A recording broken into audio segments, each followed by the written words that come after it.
Calm down, let's not touch your heart.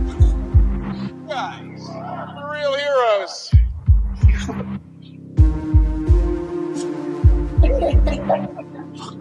Je ne vois pas le rapport, Stan. Le rapport, c'est que vous vous méprenez sur cette boîte. Nous ne sommes pas une entreprise de super-héros. C'est une très grosse erreur. Bon, avant de parler de BD et de pop culture énervée, on va d'abord parler de BD et de pop culture énervée parce que, oh tiens, mais qu'est-ce donc qui s'est glissé dans ma hotte? Et oui, on continue notre partenariat avec le magazine Métal Hurlant parce que Métal Hurlant ne s'arrête jamais. Depuis les années 70, le magazine légendaire fondé par Moebius, Druillet et Dionnet nourrit les imaginaires pop et alternatifs du monde entier, y compris ceux dont on va parler aujourd'hui. Et il a fait son grand retour en 2021 avec toujours la crème de la BD SF, horrifique et fantastique, pleine de poésie, d'expérimentation et de doigts d'honneur. Sous la forme d'un bon gros trimestriel de 300 pages, dont 216 de bandes dessinées, avec une dream team de vieux de la vieille et de figures montantes. Mais aussi des petites interviews de rien du tout, hein, genre là, Marc Caro, Xavier Dolan, Gaspard Noé et James Ellroy. Le tout pour même pas 20 balles en kiosque et en librairie, c'est impeccable avec les fêtes qui approchent et un thème parfaitement dans l'esprit de Noël.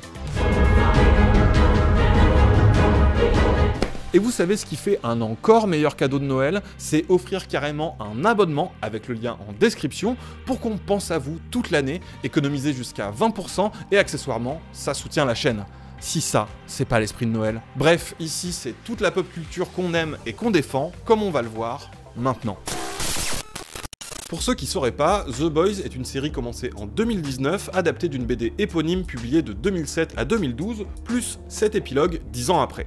C'est globalement une satire des super-héros où ces derniers sont des grosses merdes et où on suit une bande d'anti-héros hétéroclites chargés de les remettre à leur place, les Boys éponymes. Je vais t'atomiser la gueule. Faut imaginer un mix entre journal d'investigation, barbouzerie et bande de punk. Un peu genre Élise Lucet qui aurait fait les bérets verts et qui débarquerait avec des battes de baseball loin des caméras. Monsieur Sarkozy, bonjour, c'est Élise Lucet. Bonjour. Quelle indignité. D'où le nom.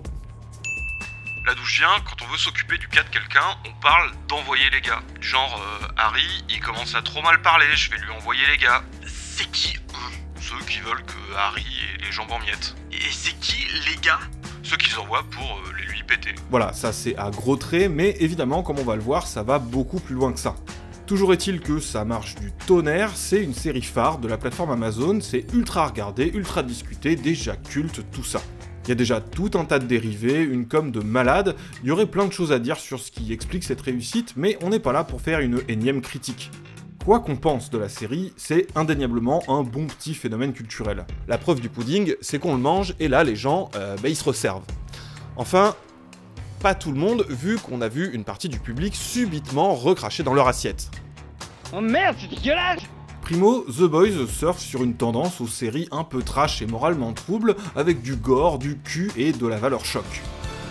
It's not porn. It's HBO. Littéralement, le premier épisode est diffusé 2 mois à peine après la fin de Game of Thrones, au moment où toutes les prods sont dans les starting blocks pour tenter de prendre l'inspiration. Deuxio, les parodies de super-héros, c'est pas nouveau, encore moins dans le comic book. Mais c'est tout à fait logique de voir The Boys cartonner sur les écrans après une grosse décennie de domination du genre au cinéma et en série, au moment où ce genre peine à se renouveler. Culturellement, on a un peu fait une overdose, donc le public est mûr pour des choses qui subvertissent les codes auxquels ils sont désormais habitués, remettent en cause ces archétypes, voire inversent les rôles, et où tous ces super dont on commence un peu à en avoir marre servent de punching ball. Je vois des gens qui sont morts. La série fait pour le grand public ce que 20 ans avant, la BD faisait pour le lectorat de comic book. Et c'est là où il faut parler de l'adaptation.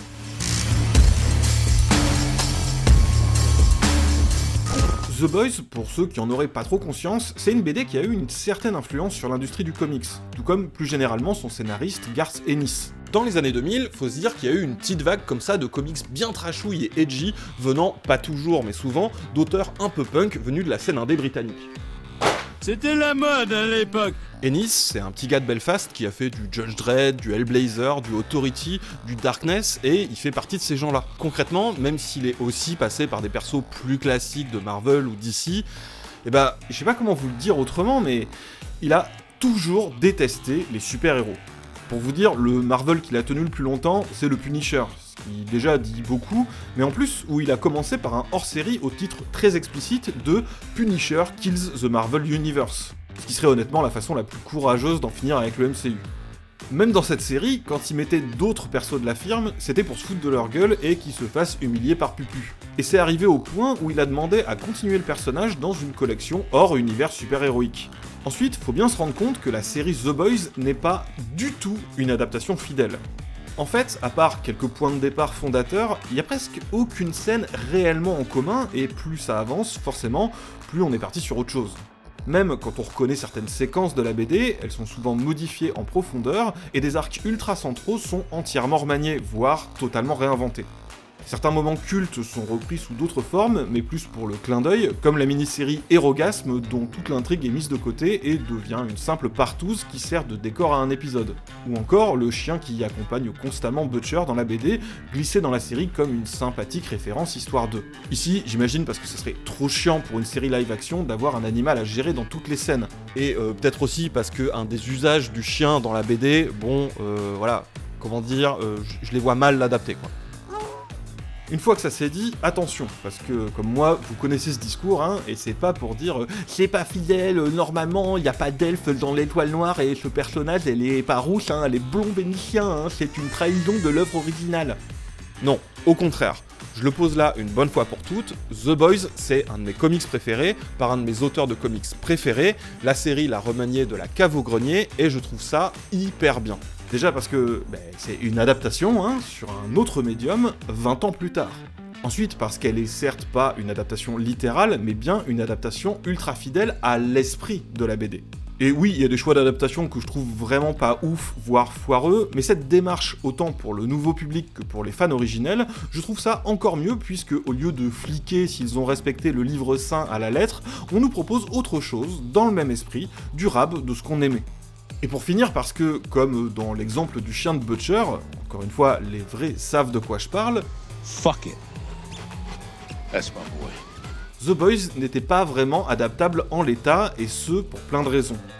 La série, elle doit en partie son succès à sa réputation de truc un peu trashouille, un peu mauvais esprit, de plus en plus permissif à mesure que les saisons avancent et que la prod comprend que c'est un argument de vente. Néanmoins, et sans entrer dans les détails, dites-vous bien que la BD est largement pire. Je pense que certaines choses qu'elle dépeint explicitement ne seraient même pas autorisées à l'écran, genre légalement. Et pas forcément parce que c'est particulièrement outrancier et horrible et rebelle ou je sais pas quoi. Non, juste parce que c'est une BD quoi, qui peut se permettre des choses en dessin qui seraient très différents de mettre en scène dans une version audiovisuelle. Aussi parce que certains trucs, faut l'avouer, ont mal vieilli on va dire. Ou en tout cas on ferait plus pareil et c'est pas plus mal. Et vous savez quoi, même les auteurs sont d'accord. Parce que cette démarche d'adaptation de The Boys, elle avait déjà été éprouvée avant sur une autre BD du même auteur, par peu ou prou la même équipe. Preacher, c'est une autre saga de Garth Ennis dans les années 90, elle aussi adaptée en série, cette fois pour la chaîne AMC de 2016 à 2019, donc dans les deux cas, juste avant d'enchaîner sur The Boys. L'adaptation prenait également ses libertés vis-à-vis du matériau d'origine, remaniait les éléments les moins adaptés au format télévisuel, dépoussiérait ceux qui avaient mal vieilli et actualisait les sujets pour les thématiques de son époque. Et le tout toujours au prisme de l'esprit originel de la BD. Avec la participation de ses auteurs eux-mêmes, en l'occurrence le regretté dessinateur Steve Dillon et notre bon Garth. Parce que, pour vous dire, cette équipe, ça faisait des années qu'elle cherchait à adapter ses œuvres. Elle se prenait porte sur porte parce qu'ils refusaient de mettre de l'eau dans leur vin et de transiger sur leur BD préférée. Il a sans doute fallu que la mentalité des prods télé évolue, que le public soit mûr, et surtout que Ennis lui-même s'en mêle. Manu Banco. Alors, qui sont ces types qui tenaient tant à adapter ses œuvres à lui, avec lui et sans compromission?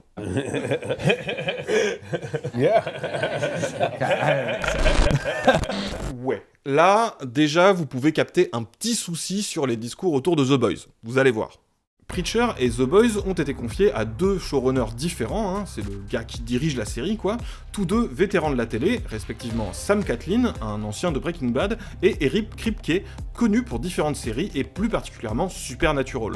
Supernatural qui, certains ont tendance à l'oublier, a quand même été un sacré phénomène pendant un bon moment, avec une fanbase bien vénère. Mais les 2 producteurs qui ont été les chercher, les 2 types à l'origine de ces projets, c'est le duo Seth Rogen et Evan Goldberg. Bon, le premier, vous connaissez sans doute sa gueule pour sa carrière d'acteur, et le second, c'est son complice de toujours, avec lequel il scénarise et produit une bonne partie de ce qu'il fait. Grands fans de ces BD, c'est eux qui poussent depuis des années à leur adaptation et ont convaincu Ennis, ou plutôt ont été convaincus par Ennis de revoir leur copie. Et ces 2 Canadiens, ils viennent plutôt de la comédie potache, voire pothead, au sein d'une clique de comédiens dont la plupart des visages vous sont désormais familiers. Mais depuis, ils ont grandement diversifié leur activité, notamment dans l'écriture et la production. Excuse me. Ladies and gentlemen, Kim Jong-un has just pooed in his pants. Cet humour parfois gras, parfois noir, parfois les 2 en même temps, le côté trash et irrévérencieux, voire passablement crétin de la série, en sachant ça, ça n'étonnera personne vu leur palmarès. Toutefois, mes amis, pourquoi je parle d'eux là? Parce que, mine de rien, c'est toujours pas mal pour comprendre une œuvre de savoir qui l'a faite, pourquoi et dans quel cadre. Et là, on tient un premier malentendu et de taille. Un malentendu qui aura duré étonnamment longtemps entre les artisans de cette série eux-mêmes et une partie de leur public. Parce que, voilà, que vous le vouliez ou non, c'est une réalité factuelle, The Boys a toujours été une série de gauche faite par des gens de gauche. Et vous voyez bien que ça, c'est pas moi qui décide, c'est comme ça. Tellement que j'ai l'impression de dire un truc hyper simple et évident. Pour quiconque en a quelque chose à foutre, et vu les réactions aux dernières saisons, il y a beaucoup de gens pour qui c'est hyper important, je sais pas quoi vous dire, mais ça devrait pas être un scoop. Si vous vous posiez cette question, c'était pas caché ni rien, sans même avoir à analyser quoi que ce soit de la série elle-même, à décrypter je sais pas quoi. Depuis le début, il suffisait d'aller voir ce que disent les gens qui font The Boys. Quoi? Regardez, c'est qui ces gars, c'est quoi leur délire, qu'est-ce qu'ils racontent? D'autant que Goldberg et Rogen, c'est vraiment pas un secret. Surtout Rogen.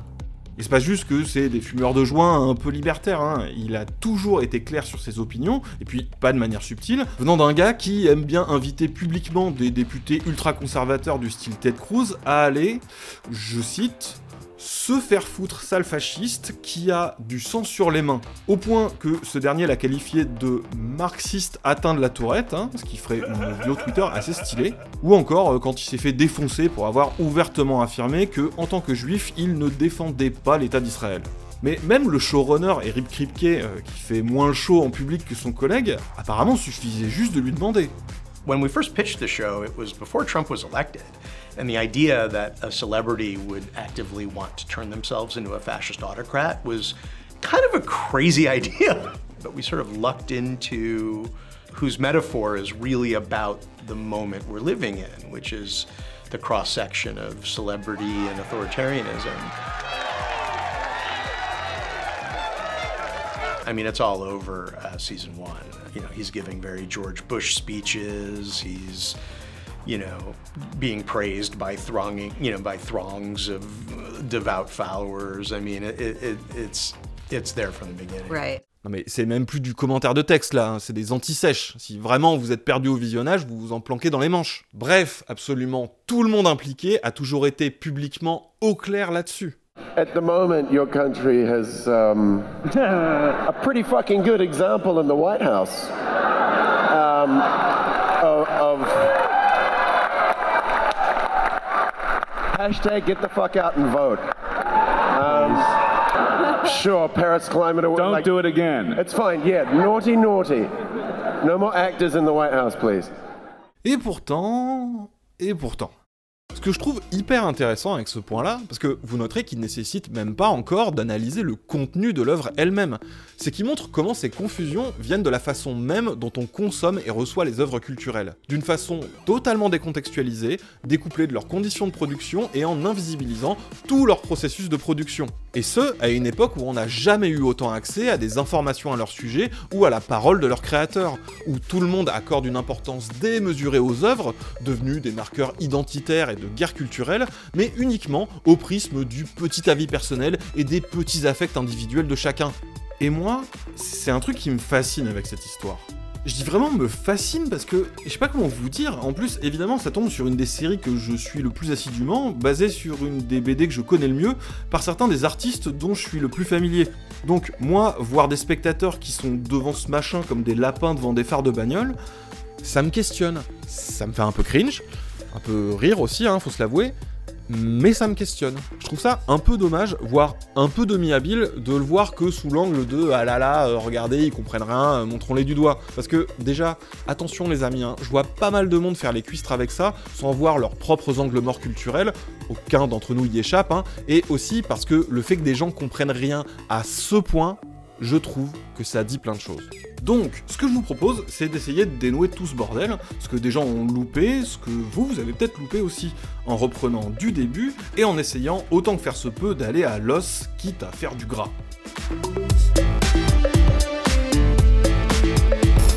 Dans The Boys, comme son nom l'indique, nous suivons des petits gars dont, comme son nom l'indique pas, une fille, et tout particulièrement Petit Huggy, qui se prononce Yui, mais moi je vais dire Huggy à la française, comme dans Les Cafards et les Bons Tuyaux, parce que j'ai l'habitude de le lire comme ça dans la BD VF. D'ailleurs, je préfère prévenir, je vais prononcer certains noms comme la version française de la BD par Alex Nikolavitch, et d'autres selon la version originale popularisée par la série. Genre, je vais dire Homelander plutôt que le Protecteur, mais sans doute Boudin d'amour pour Love Sausage. C'est comme ça sera au feeling, c'est ma vidéo, je fais ce que je veux. Tout ça pour dire que Huggy, c'est un petit écossais dont la petite amie est une des nombreuses victimes des super qui font n'importe quoi et n'en subissent aucune conséquence, et en gros ça va être notre hobbit de service. L'homme du commun, un peu naïf, qui va découvrir avec nous ce monde et ses secrets, qui n'a absolument pas le profil de base pour y faire face, contrairement aux autres de l'équipe. Et au fait, si dans la série son père c'est Simon Pegg, c'est parce que dans la BD, Huggy a la tête de Simon Pegg, hein, volontairement.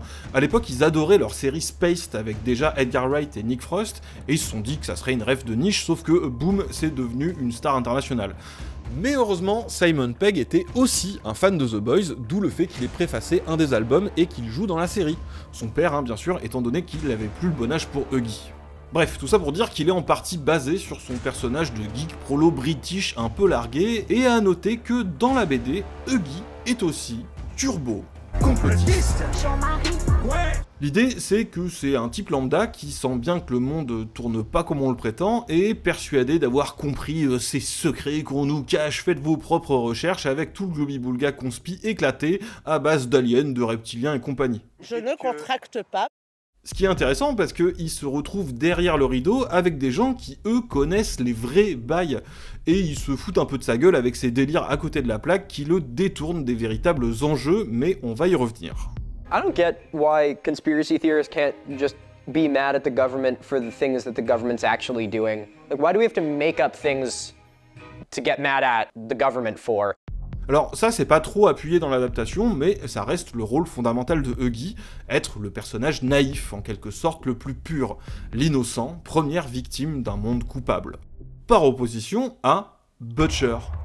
Billy Butcher, car ce n'est pas un surnom, même si ça lui va à ravir. C'est en gros le chef des boys et tout le contraire de Huggy, celui qui connaît la méta et a pas peur de se salir les mains. Un gros dur, à la fois super cool et totalement terrifiant, avec cet accent si reconnaissable. All right, keep your ear on, love. We just want a little chin wag, all. Talk American? Right. You remember that? Bon, je dis reconnaissable, alors qu'en fait... Do you know what? I can't believe I'm saying this. Parce que Butcher est censé parler cockney. You're asking me about a cockney accent? Did you know that cockney used to be a pejorative term for the working class? Yeah. Nonsense. It's the accent of a true Londoner. Un accent qui est donc pas tant un charmant patois local qu'un marqueur social, avec toute une façon de parler et le lexique qui va avec. Et vous entendez bien que c'est pas du tout le parler british qu'on entend la plupart du temps. Wow. The pretty girl I met in the West End is very rich. Cool blimey, that fit bird I met up west is well minted. Alors concrètement, le problème, comme le dit Karl Urban lui-même, c'est que c'est un acteur néo-zélandais qui joue un personnage anglais écrit par des scénaristes américains avec un coach linguistique canadien. If you're thinking of that guy Mary Poppins, nonsense, that is an American imposter, he is not British, he is not a real Londoner. Now, if you're thinking of Michael Caine, he is a true Londoner, he's a cockney and he's a legend. Nous, forcément, on a moins l'oreille pour ça que pour l'accent de Frenchie, par exemple. Je voudrais une croissant. Mais ça a été retravaillé au fil des saisons, tellement c'était pas ouf clair pour le public anglophone. How's this new site? It basically sends you a list of football phrases that you can use in normal conversation. Updated daily, it's great. I only use it so I can say something to the postman. It's got a pronunciation guide or pronunciation guide. Butcher, c'est un méga prolo londonien, élevé à la dure dans une famille très difficile, avec un père abusif en total décalage avec celui de Huggy, malgré ses propres failles très humaines. A l'opposé également, Butcher a une expérience militaire bien hardcore qu'il mobilise dans sa lutte contre les super-héros. En l'occurrence, dans la BD, c'est la guerre des Malouines. Oui, je sais, chez nous c'est très méconnu, mais pour toute une génération d'anglais, ça a été un événement très marquant. En particulier dans des classes pop qui voient pas bien pourquoi on les envoie tuer et crever à l'autre bout du monde pour des conneries dont ils ont rien à battre.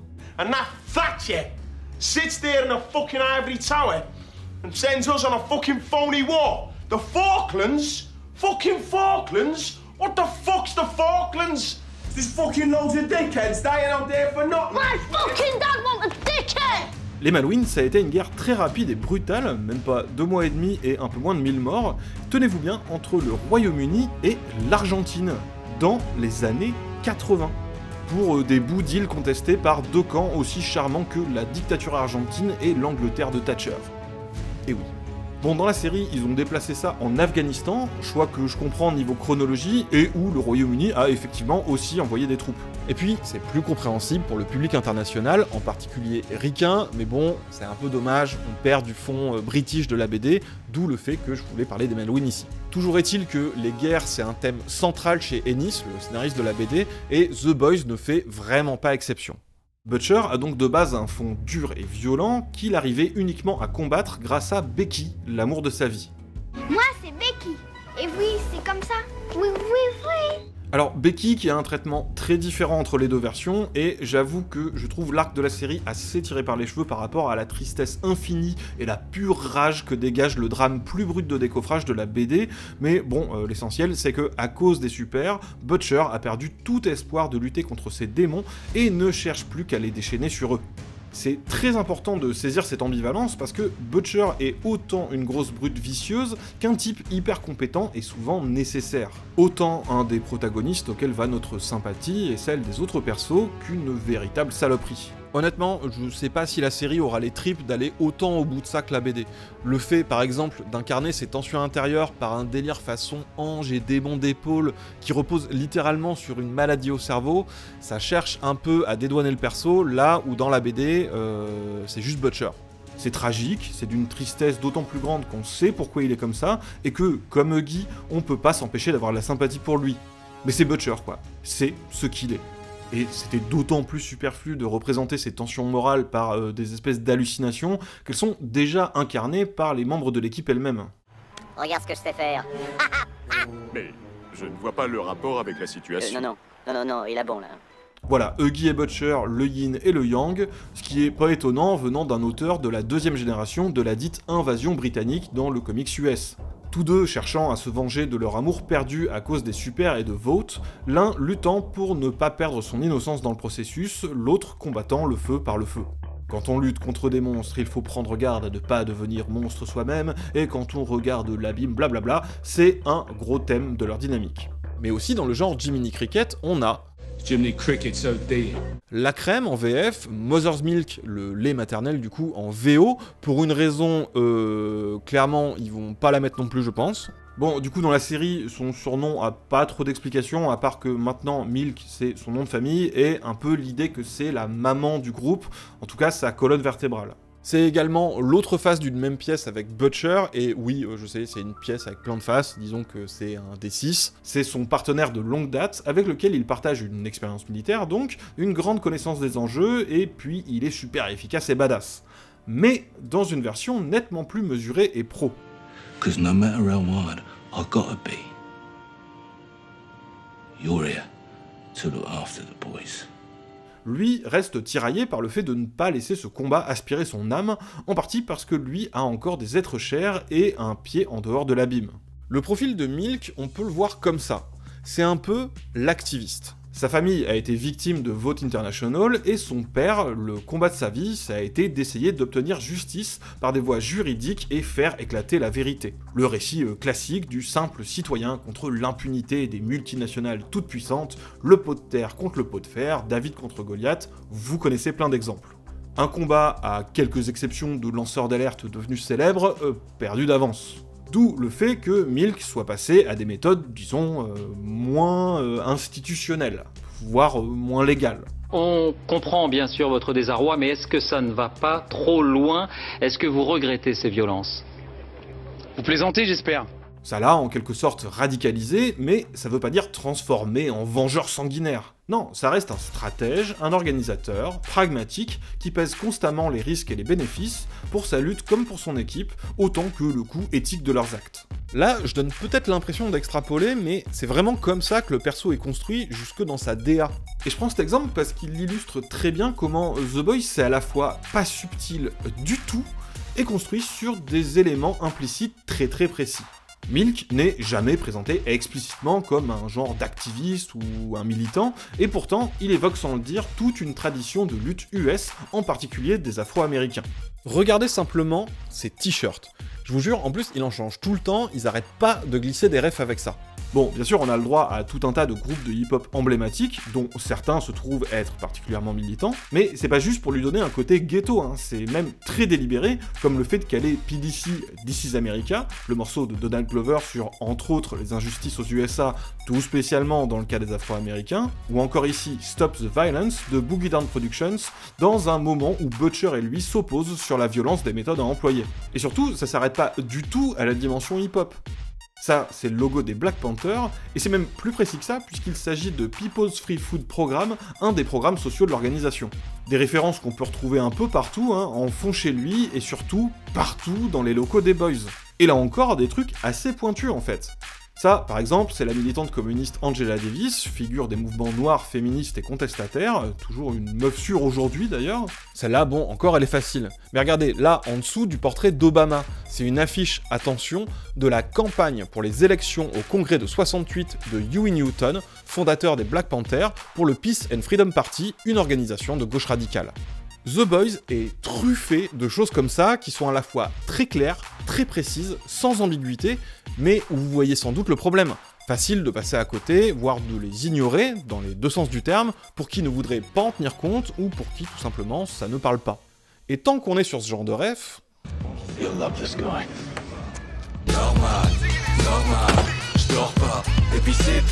Et oui, ce qu'on entend là, c'est bien Dans ma ruche de Gizmo, puisqu'on est chez le français de Frenchman, Frenchy quoi. La France au rap français, la France au rap français. Là encore, ils ont fait leur devoir en contribuant au rayonnement de la culture rap française, très réputée à l'international par ailleurs. You like music, huh? Me too.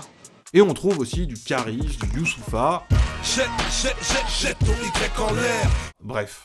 Alors justement, il est pas de Paname, hein, notre représentant, mais... C'est Marseille, bébé. Avec tout le folklore, banditisme et compagnie. A noter que ça, c'est encore un choix de la série, puisque dans la BD, Frenchy repose sur une vision de la culture française plus généraliste, à base de citations de Baudelaire, voire, on va dire, très volontairement et très légèrement cliché. Bonjour. Mais globalement, ils sont restés sur l'idée que c'est un Français complètement cinglé, habitué à faire le sale boulot, en l'occurrence pour la pègre, alors que dans la BD, c'est là encore une expérience militaire. Tout en étant, paradoxalement, hyper gentil et attachant, presque enfantin. En revanche, il y a un point où ils ont vachement moins été précis. Le Guettier, mon corps. Vous l'aurez deviné, l'acteur choisi n'est pas plus français que Karl Urban n'est londonien. Tomer Capone est israélien, et bon, alors j'imagine qu'il y avait tout un tas de raisons pour ce casting, comme donner au personnage un type méditerranéen, parce que Marseille, tout ça, mais au-delà du fait que sa contribution au soft power de son pays, dans sa vie publique, et carrément dans son hard power, dans son armée, pose quelques problèmes, surtout en ce moment, ils ont même pas pris un type un minimum francophone, puisqu'il parlait carrément pas un mot avant de commencer la série. Ceci dit, je le cale là alors que je crois pas vraiment que ce soit la vraie raison, hein. Je pense juste que, comme d'hab, les ricains s'en battent les couilles de caster des gens qui parlent correctement la langue du personnage, et quand tu les vois en parler, ils sont persuadés qu'il le fait super bien. Come on, Frenchy, I'm getting shit reception here, man. We'll figure the fuck out, huh? Mais il y a une théorie que j'adore et qui date de la BD, à savoir que Frenchy n'est pas français.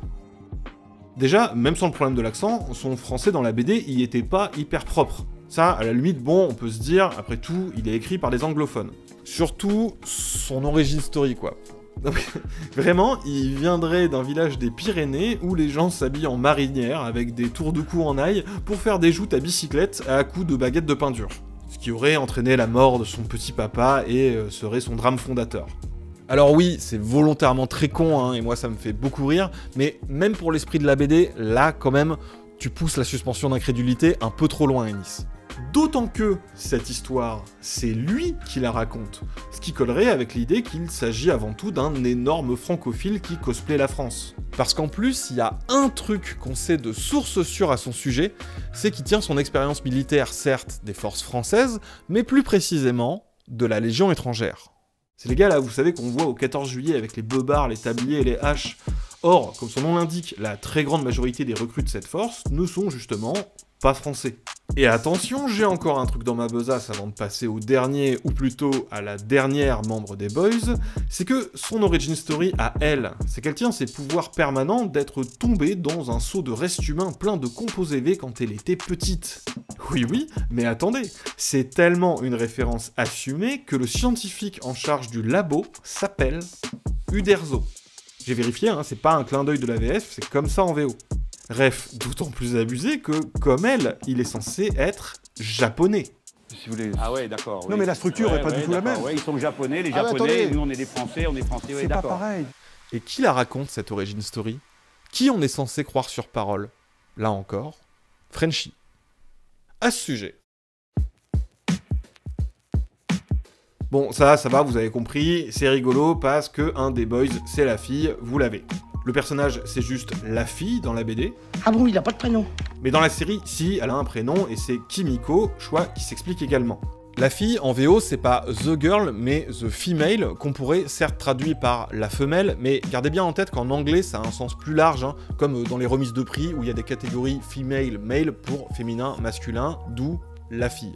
Cela étant dit, l'anglais joue sur cette polysémie du terme female dans son surnom complet, The Female of the Species, renvoyant directement à un poème de Rudyard Kipling qui a consacré l'expression « For the female of the species is more deadly than the male ». Et oui, dans le poème, c'est more deadly et pas deadlier, donc la femelle de l'espèce est plus mortelle que le mâle.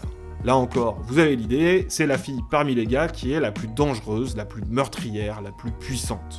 Globalement, le personnage, qui rappelle celui de X-23 chez Marvel, joue sur le trope de l'enfant sauvage, victime d'expériences terribles et élevée dans le seul but de devenir une arme.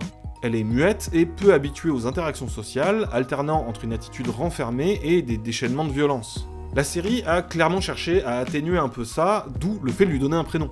Mais aussi un passé de réfugié avec la thématique des trafics humains dans une relation protectrice avec son petit frère et des interactions un peu moins cryptiques. Probablement pour que l'actrice Karen Fukuhara ait en quelque sorte un peu plus de choses à jouer en tant que personnage, avec des conflits intérieurs plus explicitement exprimés, d'autant que quand même c'est le seul rôle féminin de la bande. Néanmoins, on conserve le cœur de ses enjeux, comme la tension entre sa volonté de retrouver l'humanité qu'on lui a volée et le fait d'être utilisé comme une arme, y compris pour les besoins de leur cause, sa difficulté à recréer des liens humains et de confiance. D'où le fait de garder son mutisme, mais de recourir à de nombreux dialogues signés. Et je dis signés et pas en langue des signes, parce qu'ils ont inventé un langage exprès pour la série. D'ailleurs, là aussi, choix pas du tout cosmétique, puisque du fait de leur passé, Kimiko et son frère n'ont pas pu apprendre de langue des signes et ont mis au point leur propre langage pour communiquer entre eux. Frenchy étant la seule personne à avoir à son tour appris ce langage depuis la disparition du frère de Kimiko, ça recrée à l'écran de manière plus visuelle et plus dialoguée cette relation privilégiée où il est le seul à réellement communiquer avec elle. C'est le cœur de leur dynamique de duo, les deux hommes de main zinzin de l'équipe étant deux marginaux brisés par le monde de manière différente dans une quête de rédemption pour ne pas eux non plus sombrer dans cet abîme. Ces deux personnages ne se comprennent donc qu'en duo, tout comme les boys ne se comprennent que comme un ensemble. Ensemble qui forme les protagonistes, et si ce n'est les héros, au moins les anti-héros de la série, dont les antagonistes sont à l'inverse, les héros. Enfin les super-héros. Bon, ça, c'est pas très compliqué, hein, c'est toute l'inversion des rôles satiriques sur laquelle repose The Boys. D'ailleurs, il n'y est pas tellement question de super méchants, hein, c'est vraiment les super en général. Schématiquement, l'idée c'est que si des personnages dotés de tels pouvoirs existaient, ce serait un vrai problème, aux intérêts douteux et à l'influence néfaste, et très probablement des grosses merdes. Un contre-pied simple et efficace au narratif institué des sauveurs suprêmes, narratif qui est la base des comics de super-héros eux-mêmes, mais aussi dans la diégèse de The Boys elle-même. Donc c'est eux qu'il va falloir affronter, et surtout, à travers eux, tout un système qu'ils représentent. D'un point de vue formel, tout simplement, c'est des satires de différents aspects des super-héros. On va pas les faire un par un, parce qu'il y en a quand même plein, c'est un peu le principe. Dans la plupart des cas, on peut reconnaître sur quels personnages plus ou moins connus ils sont basés. Par exemple, les 7, c'est la Justice League de DC. Alors des fois, il y a des petits pas de côté ou des syncrétismes pour les besoins de l'intrigue, genre Translucente, normalement, c'est l'équivalent de Martian Manhunter. Dans la BD, il s'appelle Jack from Jupiter.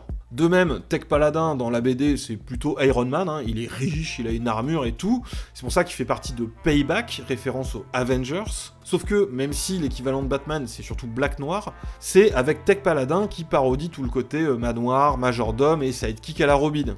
Et c'est pour ça que dans la série, c'est vraiment une parodie de Bruce Wayne en gros bourge super détective bien réac avec Batcave donjon BDSM.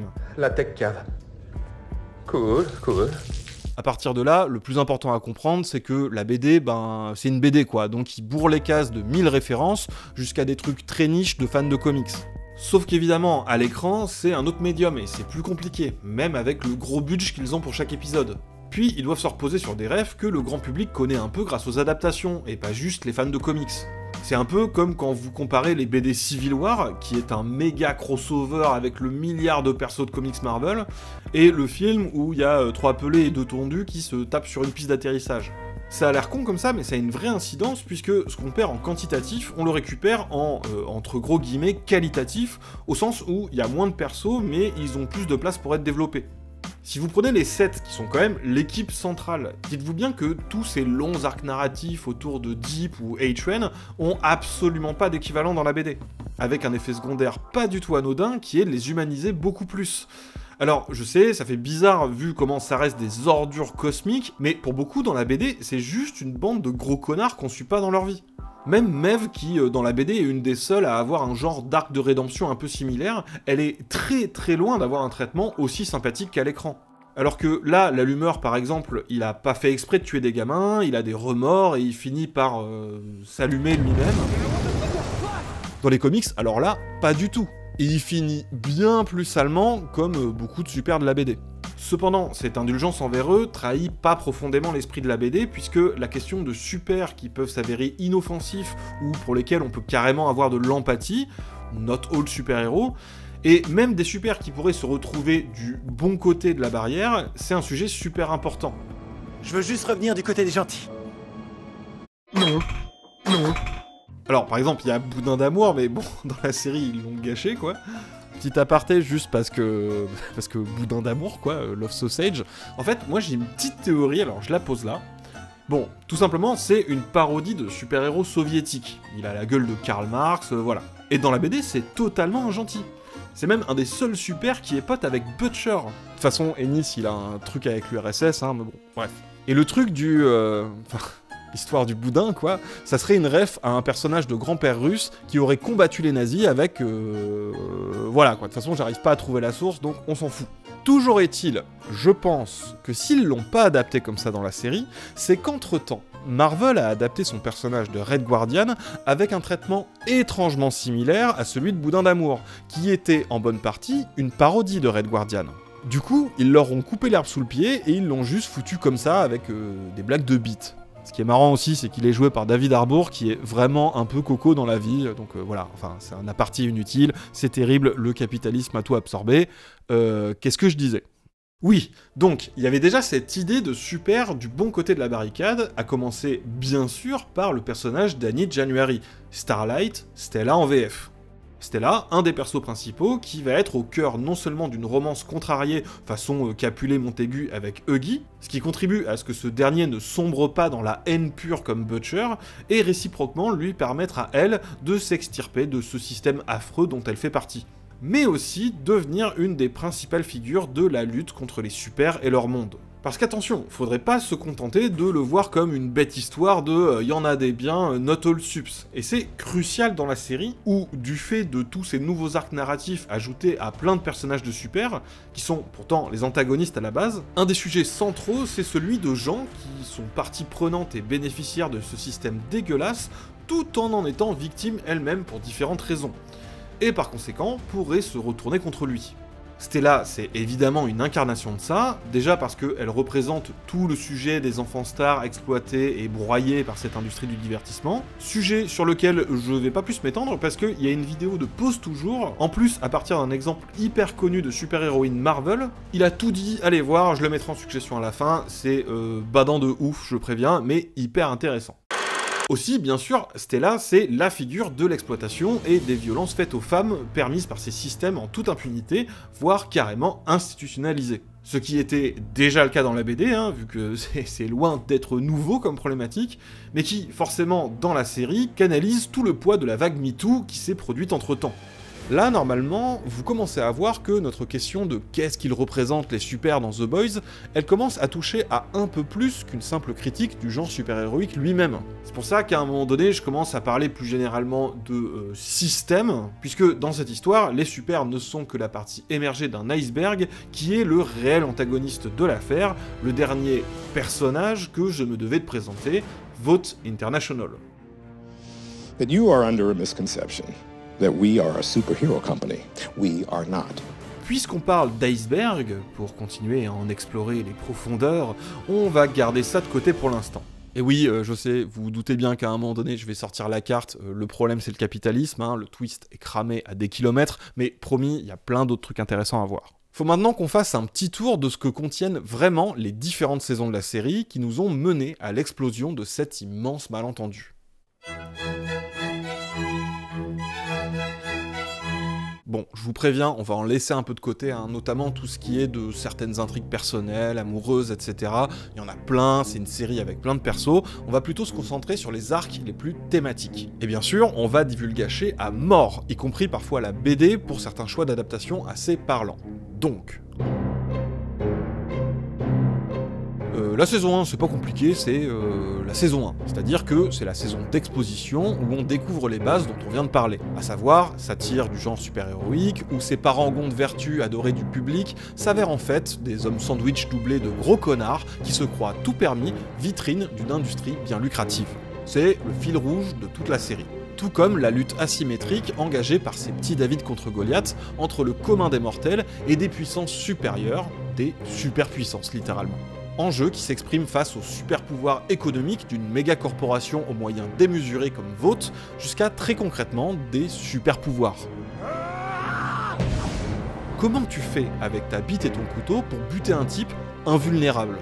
D'autant que cet aspect est très accentué ici car les boys n'ont pas de pouvoir, à l'exception de Kimiko, d'où sa nécessité en tant qu'arme humaine, d'où leur difficulté à s'attaquer à ce qui les dépasse, puisqu'on reprend le groupe après qu'il ait été initialement dissous face au prix à payer pour leur combat. D'où les dilemmes autour d'alliances de circonstances comme avec la CIA, qui sont pas du tout des gentils dans l'histoire, tout en dealant avec certains supers. Ou encore l'enjeu autour du composé V, secret jalousement gardé par Vought, dont on découvre que c'est lui qui leur permet de créer des supers. Si plus tard, y recourir pour combattre le mal par le mal est présenté comme un dilemme moral, dans la BD, non, ils s'en battent les couilles. Ils se reposent direct dessus pour rééquilibrer un peu les forces, même si ça implique des problèmes comme Huggy qui bute involontairement un super avant d'arriver à contrôler sa super force. En fait, les boys, on peut pas non plus dire que c'est des gens normaux. Ils viennent du commun des mortels, mais leur passif les lie à ce monde dont ils connaissent les secrets, le fonctionnement et quelques outils. Ils sont dans un entre-deux, toujours à la marge, autant de la société que des super-pouvoirs en place, dont ils sont les victimes autant que les ennemis. Une bande bigarrée de mavericks, de francs-tireurs moralement troubles, d'électrons libres azimutés, bref, en tant même que protagonistes, ils sont construits en opposition au modèle super-héroïque, quant à lui renvoyé au rôle d'antagoniste. Littéralement des anti-héros. Comme les antibactériens, c'est contre les bactéries, les antithèses, c'est l'opposé de la thèse, et les antifascistes, est-ce que ça serait pas les vrais fascistes? Non, pas du tout, bien sûr, c'est contre les fascistes. Pour finir, parce que ça aussi c'est un thème qui va revenir, on n'apprend pas juste que les super-héros sont pas des petits miracles tombés du ciel par accident, mais bien le produit industriel d'un composé inventé par l'entrepreneur à l'esprit visionnaire fondateur de Vought, qui était accessoirement un énorme nazi. Évidemment, pas un de ces braves capitaines d'industrie américains, trop animés par l'esprit de liberté et de démocratie pour épouser ce genre d'idéologie, comme vous le savez si vous n'avez jamais rien lu sur Walt Disney ou Henry Ford. Non, là vraiment, un vrai nazi qui a expérimenté son produit grâce aux opportunités disruptives permises par le Troisième Reich et ses camps, avant d'aller faire bénéficier le capitalisme états-unien de ses formidables découvertes sans jamais rendre de compte pour ses crimes. Ce qui n'est non plus jamais arrivé dans la vraie vie, et je suppose que le V du composé fait uniquement référence à Vought et pas du tout à d'autres inventions de l'Allemagne nazie comme le V2 dont les États-Unis se seraient empressés de récupérer les inventeurs. En parlant de choses où toute ressemblance avec des faits réels de l'histoire des USA serait purement fortuite,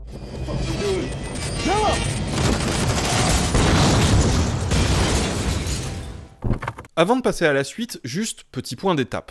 Dès la première saison, sans même avoir à y trouver les thématiques plus poussées qui seront explicitées au fil des suivantes, il n'y avait strictement aucune ambiguïté sur le fait que Vought et les Super sont les méchants de la série. À commencer par l'antagoniste parmi les antagonistes, Homelander. Et même pas besoin d'aller sur des parallèles symboliques ou politiques ou je sais pas quoi. Minute 1, c'était clair.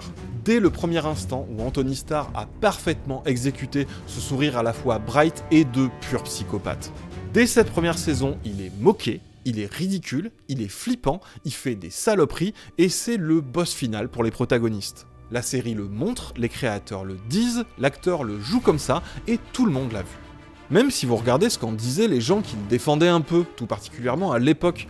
En fait, c'était plus des hot takes sur oui, mais en fait le pauvre, il a eu une vie difficile, on l'a poussé à ça, et qu'est-ce qu'il aurait dû faire, et quand même il a des bons côtés, et blablabla, mais ce qu'on peut dire de tous les méchants dont on nous explique pourquoi ils sont aussi méchants.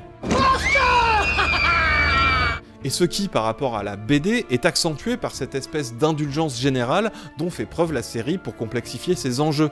Si par exemple ils avaient conservé l'intrigue de la BD autour de Becky et Butcher, ça aurait été encore plus clair. Mais malgré ça, depuis le début, la série a jamais été très subtile dans sa satire. Donc au fond, il n'y avait pas de confusion possible. Ça n'a jamais été ça le problème. Noté. Maintenant que c'est dit. The Boys, en tant que satire, c'est un truc qui parle de son temps, et sans tortiller pour chier droit. Ça l'a toujours été, et c'est le principe. La BD, elle, était profondément une œuvre post-11 septembre. La série, un produit de la décennie 2020. Ce qui implique des changements, mais toujours la même démarche. Eh ben, tenez, justement, le 11 septembre. À l'époque, on essayait d'imaginer comment traiter cet événement majeur dans un monde de super-héros. Comment ça aurait pu se produire s'ils étaient là pour nous protéger des méchants? Alors, dans le comic book mainstream, globalement, c'est l'impuissance du trauma qui a dominé. Nos encapés mis face à une certaine vacuité, alors tous enrôlés dans le deuil national, y compris leurs horribles méchants. Une forme de constat d'échec de ce type de récit confronté au réel.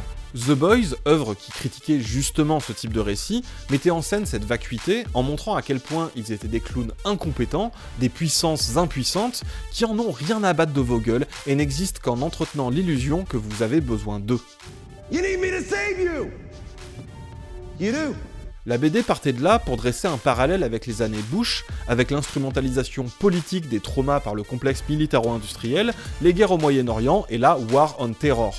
Une intrigue centrale étant par exemple le lobbying de Vought pour placer ses pions, comme le vice-pré, une sorte de mélange entre Bush pour son air de gros teubé qui sait très bien quels intérêts il sert, et de Dick Cheney, célèbre artisan de ses politiques à la vice-présidence, ainsi que le juteux enjeu d'utiliser les super pour la défense nationale. La série, elle arrive 2 décennies après et elle adapte tout ça à la période. On n'y voit certes pas les tours, ce serait encore difficilement accepté à l'écran de toute façon, mais on retrouve cette scène de l'avion dans un autre contexte, mais renvoyant à peu près aux mêmes choses. L'instrumentalisation de la menace terroriste, ici représentée par des super-terroristes, rappelle les attentats et organisations islamistes ayant remplacé les Al-Qaïda de l'époque dans notre monde post-invasion au Moyen-Orient. Là encore, ils ressortent les reçus des politiques US, dans une version matinée de ces narratifs conspi qu'adorent les fictions popcorn, puisque c'est Homelander lui-même qui a fait circuler le V qui a permis de créer ces super vilains dont ils vont instrumentaliser la menace. On reconnaît là le bon vieux tacle sur le fait que nombre d'organisations de ce genre, à commencer par celles responsables du 11 septembre, ont été à l'origine soutenues et financées par les USA elles-mêmes. Le thème des monstres que vous avez vous-même créés, tout ça. Et ça, c'est un truc bien dans l'esprit de l'auteur de la BD. Prenez juste cette scène de son Punisher où la CIA veut l'utiliser à leur profit et où il répond « Se battre pour les gens qui dominent le monde, ça vous apporte juste des coups de poignard dans le dos. Tu te bats dans les guerres qui déclenchent et qu'ils entretiennent, tu tues les monstres qu'ils ont créés, tu crèves en maniant de l'uranium appauvri pour qu'ils puissent s'enrichir avec du pétrole. Je vais pas retourner faire la guerre pour que Colt vende un nouveau million de M16. J'ai déjà eu ma dose au Vietnam. » Dans le même esprit, mais adapté à une nouvelle époque, où cette menace va venir justifier l'interventionnisme dans les pays du Sud global, avec supplément crimes de guerre collatéraux.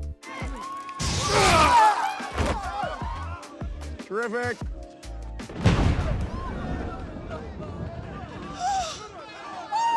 Oh. Mais aussi des restrictions de liberté et des discours racistes et xénophobes qui accompagnent la montée d'un populisme d'extrême droite soutenu par les intérêts de grandes puissances économiques. Un thème qui va devenir de plus en plus central, apparemment au grand étonnement mêlé de colère de certains, sur lequel pourtant on peut difficilement accuser la série de nous avoir pris par surprise. Surtout quand on voit l'antagoniste de la saison. Alors là, Stormfront. Alors, Stormfront, c'est un perso très intéressant par rapport à ses confusions autour de la série. Série dont, je le rappelle, les épisodes sont diffusés de semaine en semaine, comme au bon vieux temps d'avant le binge-watching, et qui, du coup, sont reçus et commentés au fur et à mesure, et pas une saison complète d'un coup. Effectivement, une partie du public semble avoir été déconcertée de comprendre au fur et à mesure que c'était l'antagoniste de cette saison. Et une énorme saloperie. Alors qu'elle avait l'air cool. Certes, c'était quand même cramé assez vite, puisque The Boys, subtilité, tout ça, mais pour leur défense, là, c'était un peu fait exprès. Et c'est trop bien. C'est-à-dire que Stormfront est à première vue présentée comme une influenceuse un peu cool, un peu punk, une super-héroïne très moderne, très dans son époque par rapport au super un peu ringard, qui a pas la langue dans sa poche et se laisse pas faire. Dont on voit d'épisode en épisode à quel point elle craint, dans ce qu'elle dit, dans ce qu'elle pense, dans ce qu'elle fait, et finalement dans ce qu'elle est. Puisqu'il sera révélé qu'en gros, avant c'était Wonder KKK, et qu'avant ça, même c'était She-Hulk of the SS. Et même carrément la meuf de Vought. Et qu'elle a beau à chaque fois changer de maillot, elle a toujours la même passion, être une grosse nazie. Qui n'a jamais renoncé à ses rêves de faire une guerre civile raciale qui imposerait une race de surhommes. L'idée derrière ce truc toujours pas subtil, c'est quoi? Eh ben, c'est pas compliqué, c'est ce qu'on appelle l'alt-right. Concrètement, elle représente cette droite alternative 2.0 qui mène une bataille culturelle hyper connectée à travers tout un tas d'influenceurs et influenceuses qui séduit de plus en plus une certaine Amérique. Et pas que. L'idée, c'est que ça, c'est juste un nouvel avatar relooké de toujours la même merde, qui essaie de revenir par la fenêtre en n'assumant pas trop cet héritage à coups de néologisme, de dog whistle et de confusion. Là, c'est incarné très directement, hein, c'est vraiment la même personne des nazis à l'alt-right en passant par le suprémacisme façon Ku Klux Klan. Mais c'est ça le truc des super-héros, hein, c'est des symboliques, boum, dans ta face. Mais le propos, lui, il est assez propre. Je veux dire, le terme alt-right, il a été inventé par un néo-nazi. We memed alt-right into existence, and it's now almost a household name. Ça, c'est une volonté très claire de la série de parler de son époque, de la même manière que la BD parlait de la sienne. Parce que ça vient pas du tout de la BD, hein, tout simplement parce que c'était pas encore un sujet. A characteristic thing about the alt-right is that it is coming from the internet. Enfin. Il y a Stormfront dans la BD, hein. C'est aussi un gros nazi dont Vought a enterré le passé et qui continue ses crimes de guerre racistes. En dehors de quelques clins d'œil à Superman, c'est surtout un pastiche de Shazam, ou Black Adam par certains côtés si vous voulez, mais un peu à la place de Thor, puisqu'il était dans les pseudo-Avengers, avec une pseudo-origine mythologie nordique, ce qui colle assez bien parce que plein de nazis adoraient ça. Et dans les deux cas, ça vient de là les pouvoirs électriques hein, qu'ils ont gardés dans la série. Et la scène où ils la tabassent tous ensemble, ça renvoie à sa mort dans la BD, où chaque perso, dont le soviétique, mais pas la fille, représente les alliés qui défoncent le Reich. C'est vraiment encore moins fin. Et ces petits sacripants, ce qu'ils ont aussi récupéré comme référence de gourmet qui vient de la BD, mais qui peut facilement échapper au public, c'est le nom, Klaus Ritzinger, qui fatalement a été féminisée dans la série en Clara Risinger. Clara, peut-être un clin d'œil à la maman d'un célèbre moustachu, et peut-être aussi qu'il tenait absolument à conserver le K, parce que ça fait joli, ça claque, sans forcément faire penser à un autre grand criminel de guerre de l'Empire états-unien qui cramerait depuis peu en enfer.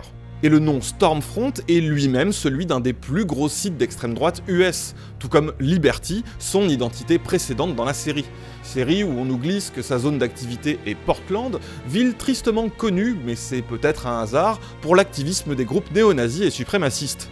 Tout comme c'est peut-être un hasard, et je suis pas ironique, hein, je peux vraiment pas l'affirmer, mais ça. So are you into any things that, you know, kids are into? Yeah. Like, NBA 2K? PewDiePie? Alors oui, attendez, je sais, c'est une influenceuse qui parle de trucs de jeune à un jeune, et elle cite le plus gros youtubeur d'alors. Circuler, y a rien à voir. Mais quand même, le nom d'un youtubeur qui est ouvertement utilisé comme référence dans les réseaux d'extrême droite, y compris terroristes, qui ont réellement commis des attentats. Tout ça parce qu'ils considèrent eux-mêmes ces communautés de petits mecs esselés à l'humour edgy comme une porte d'entrée à la radicalisation, au point qu'il y a un terme pour ça, la PewDiePipeline. Le fait qu'elle le cite en particulier à un jeune garçon paumé dont tout l'enjeu de la série va être de savoir de quel côté il va basculer. C'est effectivement pas hyper connu du grand public comme bail, hein, mais pour quiconque s'intéresse un minimum à ça, ce qui a l'air d'être leur cas, c'est notoire. Non mais ok, je sais, sur ce coup, sans doute je surinterprète. Hein. Si seulement il y avait une série dérivée de The Boys où ils font explicitement référence à ce truc précis. So what were you doing? A YouTube show. Well, I'm kind of like PewDiePie without the Nazi stuff. Et oui, j'en profite pour prévenir, hein, c'est la seule fois où je vais mentionner Gene V, parce qu'on n'a pas le temps. Juste, et je vais le répéter un bon coup, la série sait très bien ce qu'elle fait. À la fois à travers des motifs bien flashy, bien appuyés, en bonne grosse laine de pull de Noël moche, et à travers tout un maillage de petites références hyper précises. Alors Stormfront, narrativement, c'est vrai que c'est construit comme un twist, avec des secrets, des révélations et tout, twist qui, comme il se doit, est amené par tout un tas d'étapes et d'indices permettant aux spectateurs plus ou moins avisés de voir plus ou moins tout venir. Une fois qu'on a dit ça, le problème c'est que aviser ça implique quoi ? Par exemple, et je l'aborde ici puisque c'est là où le personnage apparaît, beaucoup auront remarqué dans Victoria Neumann une inspiration d'Alexandria Ocasio-Cortez. C'est criant en surface, hein, dans l'allure générale du personnage, son rôle, son comportement, tout ça, mais aussi thématiquement. Elle incarne une nouvelle figure politique montante, revendicative, qui s'en prend au statu quo en tant que jeune élu de New York. Thématique entièrement incarnée ici, symbolique The Boys oblige, à travers la question des super-héros et de vote. Mais bon, pareil, ok, peut-être je suranalyse. Non, je déconne, c'est absolument confirmé. Là aussi, en soi, c'est utilisé pour faire un twist, mais inversé, puisque, en fait, secrètement, ce serait une super avec des motivations personnelles, et elle joue double jeu en servant d'opposition contrôlée qui sert les intérêts de vote. Un peu comme si AOC était un double agent depuis le début, et elle s'était mise subitement à soutenir Trump, ce qui n'est a priori pas le cas. Look, I'm sure you're all wondering why I'm here tonight instead of rimming out AOC while shouting defund the police up her asshole. Mais bon, c'est un peu l'idée que même l'opposition peut être instrumentalisée et contrôlée. Ensuite. Bon, en plus du développement des arcs déjà abordés, le showrunner a été nous chercher son pote de Supernatural pour nous sortir un nouveau perso. L'enjeu central, c'est en gros qu'il puisse servir d'arme secrète capable de déglinguer des super, et tout particulièrement Homelander. Au-delà de ça, vous avez pas besoin de moi, hein, c'est Captain America. Avec le petit côté Winter Soldier, hein, dans le style et le coup des Russes qu'il avait planqué tout ce temps. Mais sinon, ça renvoie à l'idée de Cap façon Hibernatus, un héros d'une Amérique d'antan projeté dans la société de maintenant. Et satire oblige, là où chez Marvel ça fait de Steve Rogers un type à l'idéal noble, bien qu'un peu vieillot, et ben là on va dire que ça fait un type... il est à l'ancienne quoi. Men really walk around like that? Tenez, je prends cet exemple parce que vraiment la vanne elle est au cordeau, hein. Pixel comme disent les jeunes. Bill Cosby is America's dad, and I'll tell you one thing, he wouldn't be caught dead in that pussy gear. Lot to unpack there. Évidemment, ça c'est une ref au procès très médiatique de la légende de la télé Bill Cosby, débuté 3 ans avant, sur des crimes sexuels notamment envers mineurs, en toute impunité tout le long de sa carrière, et notamment en droguant leurs boissons. Bref, un sujet très The Boys. D'ailleurs, la série est truffée de petites refs à des sales bails de célébrités, genre Deep qui s'est fait Me Too, et qui glisse ça. You wanna watch Transformers 2? The one with the racist robots? It's funny you mentioned that. Shy's actually a good buddy of mine. He wants me to be in Honey Boy too. Script just isn't there yet, though. Mais là, ce qui est parfait, c'est que la vanne est en 2 temps. D'abord, le malaise de Huggy, parce que, ayant été congelé tout ce temps, Soldier Boy vit encore dans le monde d'avant ce scandale public, où Cosby était une icône adorée. Celui qu'on nommait le père de l'Amérique passera bien par la case prison. Sauf que... That's a real man. Holy shit, did he make some strong drinks. Deuxième effet qui se coule, son anachronisme, c'est pas tellement qu'il était pas au courant. En tant que vétéran de ce système dégueulasse, bien sûr qu'il est au fait de ces horreurs dont on dit toujours après « tout le monde savait ». Non, son anachronisme, c'est justement qu'il sait, et que ça lui posait pas de problème. Soldier Boy, c'est un peu la personnification de l'expression « c'était une autre époque ». Plus précisément, en tant que Captain America satirique, il représente la bonne vieille Amérique dont les réacs sont nostalgiques. Quand le pays était fort et les 30 étaient glorieuses, où on pouvait pas encore plus rien dire et où tout le monde était à sa place. Les femmes à la cuisine, les homos au placard et les noirs au fond du bus. Et les pays d'Amérique du Sud sous des dictatures à la solde du capitalisme états-unien, sous les conseils économiques avisés des Chicago Boys. Bah oui, parce que tenez ça là. We're just having some fun. Ça, dans les BD, c'est un truc qui se passe en 39-45 et qui montre les bons vieux liens entre Vought et le complexe militaro-industriel. Et malgré le fait que les super ça sert à rien et c'est des dangers publics qui servent juste à enrichir la boîte. Et là, ils ont foutu ça au Nicaragua. Bon, ben là aussi, le spectateur pas spécialement avisé sur ce genre de bail, il retrouvera tout le folklore guérilla dans la jungle façon Tintin et les Picaros. Sauf que c'est encore une fois bien plus précis que ça, puisque ça fait référence à l'aide très active de la CIA et des USA en général, entre autres magouilles et embargo, pour soutenir des groupes paramilitaires adeptes de massacres de civils et autres crimes de guerre contre la révolution sandiniste et les politiques de gauche, ce qu'on appelle les contras. Vous en entendez souvent parler de cette histoire dans des œuvres grand public, en dehors des chansons de Renaud des années 90. Dans la guérilla au Nicaragua. Et des jeux contrats, où c'est les gentils. Et donc, dans The Boys. Voilà, Soldier Boy, c'est cette Amérique-là. Une Amérique, encore une fois, renvoyée à ses fantasmes et à ses fantômes qui la hantent encore aujourd'hui. Celle que rêvent d'incarner ceux qui s'en veulent les héritiers. On met un post-it là-dessus. À ce sujet, il faut quand même qu'on parle d'un élément très explicite de cette saison dans son traitement des sujets sociopolitiques, et qui en fait renvoie à des choses présentes en filigrane depuis le premier jour. Autant, je suis d'accord, des fois, il y a des refs un peu pointus, on l'a vu. Autant d'autres fois, le seul prérequis, c'est juste pas avoir été dans le coma pendant ces 10 dernières années. I do not see color. I only see crime. Le super-héros, ça a un côté très symbolique, ce qui permet de représenter tout un tas de sujets de manière allégorique, d'une manière vraiment pas subtile, hein. On parle quand même d'un genre de récit où des types peuvent être habillés en drapeau. Souvenez-vous, je parlais des arcs organisés autour d'acteurs de ce système qui peuvent par ailleurs en être victimes pour des raisons particulières et éventuellement se retourner contre lui. Bon bah là, tout cet arc de A-Train repose entièrement sur les problématiques de violence policière, de racisme et des mouvements comme Black Lives Matter à peine déguisés en super-héros. A-Train, c'est donc un de ces salopards de super-héros, c'est même un peu le salopard originel, qui se voit reprocher par sa propre communauté d'origine, en l'occurrence les Afro-Américains, de s'en être extirpé avec succès en les abandonnant derrière. Reproche couramment formulé envers les stars ou la nouvelle bourgeoisie issue de cette communauté, qui aurait ainsi préféré servir le même système politico-économique qu'ils subissent, une fois qu'ils en bénéficient à titre personnel. OJ never gave back. Now, Jim Brown cared about black people. He was an activist, he spoke up. Once OJ made his money, he split and never came back. He became white. Classique. Or, on se retrouve ici avec, alors, pas un policier, un super-héros qui parle comme un cliché de flic, qui a une tête cliché de flic, qui s'appelle Blue Hawk, mais pas un policier, et il se trouve que ce super-héros qui n'est pas de la police brutalise et tue en toute impunité dans les quartiers noirs sous prétexte de lutte contre la criminalité et sur des critères contestables. Thank you. What about what you did to Raymond Tucker? Well, he was a criminal. He was unarmed. Would you have done the same thing to a white guy in Mill Hill? I go where the crime is, and the crime just happens to be in black neighborhoods. That's not my fault. Et qui, pour se justifier, débite tous les arguments habituels anti-BLM sur les violences policières. You know what?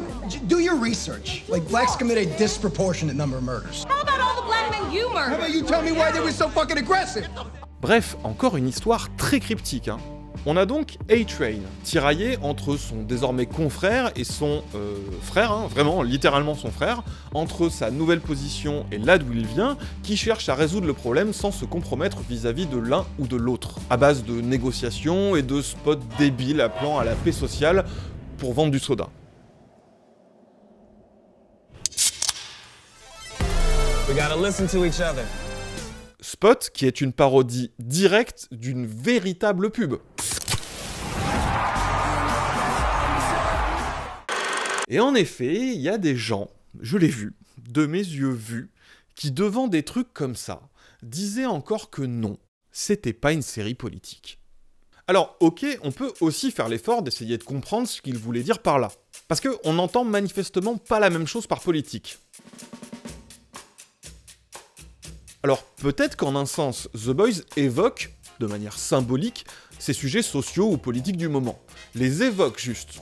C'est une toile de fond, un contexte, qui sert de décor à la série et lui permet d'être dans l'air du temps. Mais pas politique au sens où il n'y aurait pas pour autant de parti pris, ce qui serait de la politique au sens de militantisme ou même de propagande.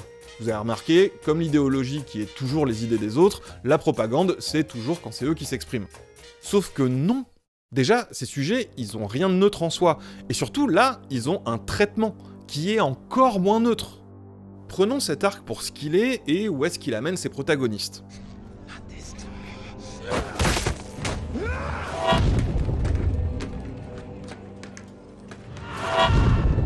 Les tentatives de A-Train de régler le problème en préservant le système conduisent à une impasse, voire accentuent le problème. Il démontre précisément l'impossibilité de ne pas prendre parti. Listen, I'm Michael Jordan. I'm not Malcolm X. Ce qui va représenter le déclencheur pour A-Train d'un début de sortie du système et de retournement contre lui. Là, je profite de cet exemple on ne peut plus clair, tellement il exige de mauvaise foi pour pas capter ce qui se déroule sous nos yeux, mais en fait, c'est représentatif d'un autre facteur de confusion autour de The Boys en général, et qui touche du doigt une chose cruciale. La confusion ne vient pas tant de la série elle-même, que d'une confusion qui existe déjà dans son public, dans la perception de ces sujets. Ce truc-là de pas identifier le parti pris à cause d'une impression qu'il tape sur tout le monde. On le voit hyper bien tout au long de ce qui peut être perçu comme il tape sur le wokisme. Et c'est vrai, il y a tout le temps des trucs dans The Boys sur la volonté très hypocrite de Vought de se donner une image moderne et progressiste en mettant en avant certains profils. We're gonna pull through the roof with millennials. Inclusion's a big priority to them right now. Amazing. And then I think we find an ethnic or female or, fingers crossed, an ethnic female to replace the deep and we're golden. Ou en utilisant à leur profil l'identité de leur super, y compris contre leur gré. Scoop for you, Maria. Maeve here is a strong, proud lesbian with a beautiful girlfriend, Elena. Hispanic girlfriend. Genre, typiquement, ce parc d'attractions bourré de postures super grossières, ou le fait que Vought cherche à récupérer les deux bouts de la guerre culturelle qui résonnent avec d'autres affaires hyper médiatisées devenues terrain d'opposition politique. They loved your speech. A massive 44% uptick with white males in the Rust Belt. You did slip 7 points with urban area adults, 18 to 34. But it's not bad, it's good. Because ultimately, everybody loves you and Starlight as a team. Together, you have a Q rating of 98%. Car c'est toujours le casino qui gagne. Donc oui, clairement, ça fait partie de la satire, et même de la critique politique au cœur de The Boys.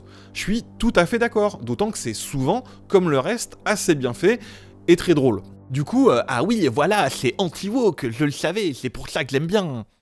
Ça, c'est central pour une partie du public qui en a fait une obsession. Obsession entretenue par toute une sphère de la critique culturelle dont c'est quasi un des seuls prismes d'analyse. Quand on n'a qu'un marteau, tout ressemble à un clou, et si on a un marteau, on taperait le jour, on taperait la nuit, surtout quand c'est aussi profitable financièrement. Sauf que les gars, désolé, je vais peut-être révéler un truc à certains, j'espère que vous êtes bien assis, mais tout ce qu'on a vu là, c'est une critique de gauche.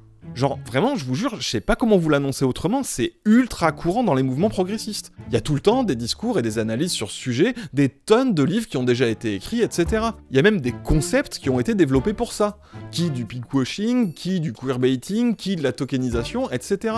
Tout ça, c'est pas une terminologie qui vient des anti-woke. Elle vient même précisément de courants politiques et intellectuels que beaucoup de ces gens-là qualifient sans doute de woke. If there's one thing everyone knows about me, it's that I love how corporations and branding utterly dominate our culture. Tout comme la critique de la récupération des mouvements contestataires par le capital, l'hypocrisie des woke brands.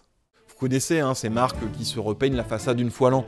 Eh ben, c'est des critiques anticapitalistes, ou au moins critiques du capitalisme, qui viennent de notre team. Puis alors, il y a plein de courants qui sont pas d'accord entre eux, donc même la critique des limites de ce qu'on appelle parfois les identity politics, les politiques d'identité, c'est une critique hyper répandue dans la gauche radicale. Mais je vous promets, vous pouvez aller creuser, c'est assez banal comme avis. Et honnêtement, je vous jure que c'est un peu plus costaud que « Netflix, c'est woke, Star Wars, c'est LGBT » ou je sais pas quoi. Pour certains, c'est ça qui donne cette impression de taper sur tout le monde, ou de se foutre de tout le monde. Parce qu'ils voient bien qu'ils tapent sur des aspects, on va dire, plutôt associés à la droite conservatrice, du style le nationalisme à outrance, le racisme, etc., mais aussi sur des aspects associés au camp d'en face. Donc, ça se moque de tout le monde, ça critique les extrêmes même, les contradictions des deux côtés. Sauf que, d'accord, mais vous voyez bien que d'un côté, ce qui est reproché, c'est d'être réactionnaire, et de l'autre, de pas réellement être progressiste. Vous voyez le... En un mot commençant, avec une grille aussi trouée, on voit une critique du progressisme là où on a une critique progressiste. Et c'est pas étonnant, puisque cette confusion, elle est au cœur même du terme fourre-tout de wokisme. C'est-à-dire qu'il n'y a qu'un marteau, mais en plus il est en mousse avec un manche en bois de cagette. It's become kind of a fad among conservatives to try to define the word woke, and they keep doing a really poor job of it. Like, they're doing a weirdly bad job defining this very simple word. Ou alors, soyez clairs. I'm going to tell you the definition of woke right now, the way that conservatives use it. Woke, it means liberal. It means being a liberal. It means having liberal politics, particularly about race and gay people. It means liberal. Sinon, moi, je sais pas quoi faire avec vos trucs, Donc, en attendant, elle vaut ce qu'elle vaut, mais moi, je vais rester avec ma boîte à outils, si vous permettez. Donc voilà, saison 1, 2, 3...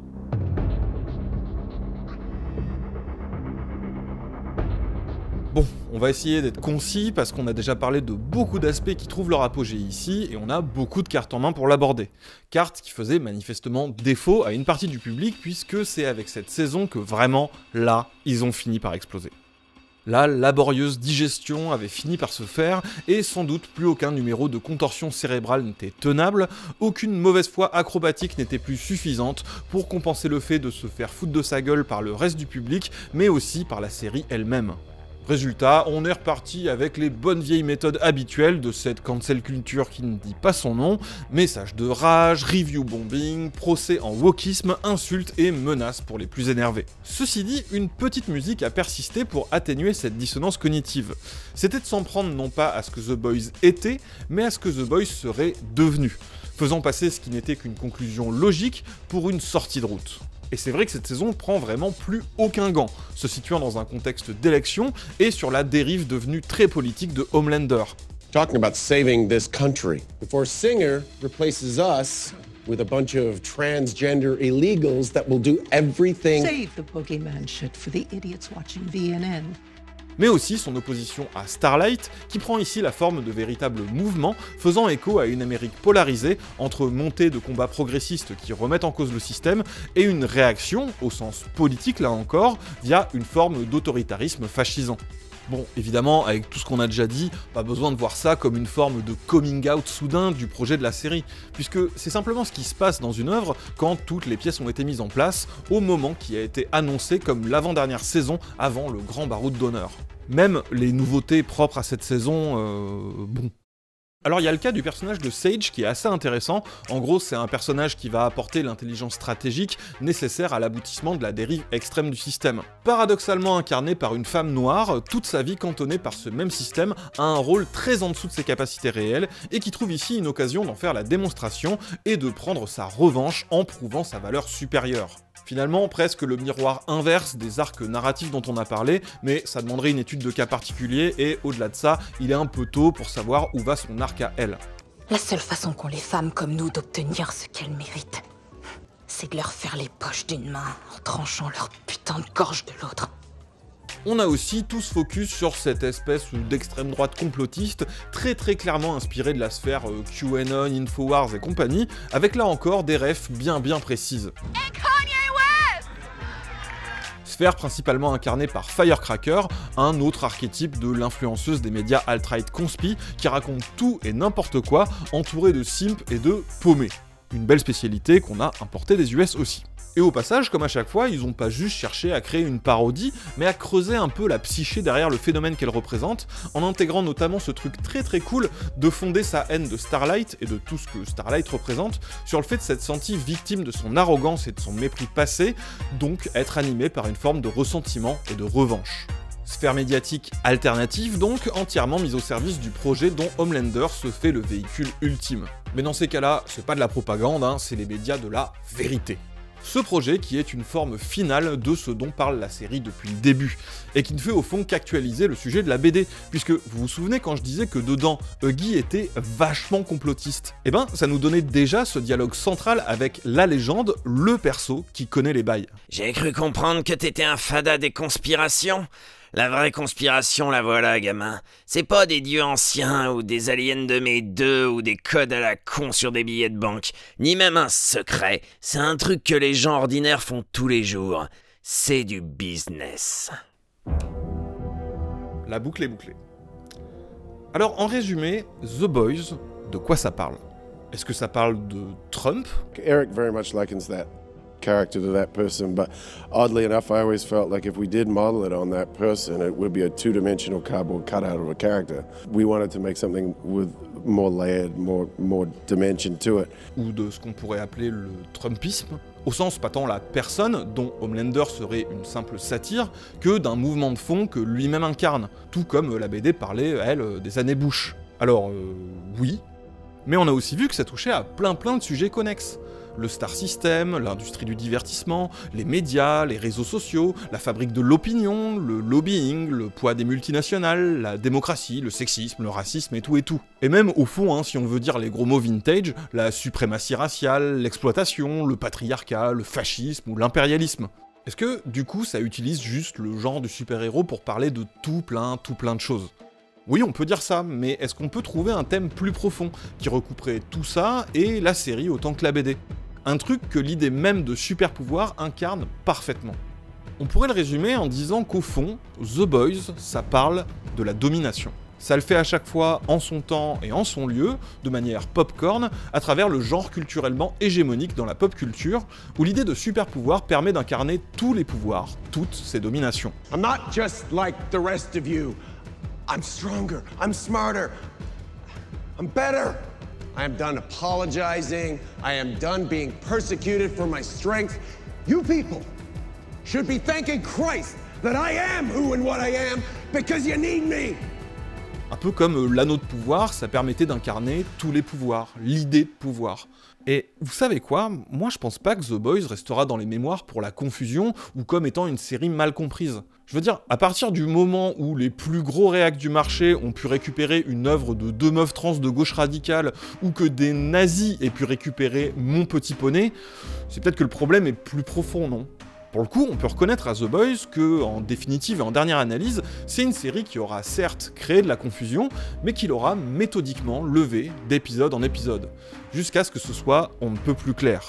I want you to beat these gentlemen to death now. You're funny. En somme, que c'est pas une série un peu à la mode d'Amazon qui aura engendré de la confusion, c'est la période qui les a produites toutes deux, et qu'il y a des raisons sociales, politiques et culturelles à cette confusion. Pas juste, y a des gens qui sont cons, ils comprennent rien. Même si, qu'on soit bien d'accord... Vous n'avez pas les bases. Vous n'avez pas les bases. Je vais pas prendre les gens par la main de manière paternaliste. Pas plus ceux qui savent très bien à quel jeu ils jouent que ceux qui veulent rien entendre. Dire des trucs du style « c'est apolitique, c'est devenu woke, Homelander le GOAT » ou je sais pas quoi, c'est con. C'est très con. Y a pas d'autre mot. Et je sais pas comment sont ces gens-là le reste du temps, hein, dans leur vie ou sur d'autres sujets, même si clairement c'est pas très bon signe. Mais ça là, ce discours, c'est idiot. Mais à un point, les gars c'est chaud quoi. En vrai, c'est trop facile de les retourner sur des questions comme ça, c'est même pas drôle, y a pas de défi. Donc au-delà de ça, faut que je fasse le minimum syndical pour justifier mon salaire, et mon taf, c'est d'essayer de creuser un peu les racines matérielles de cette connerie.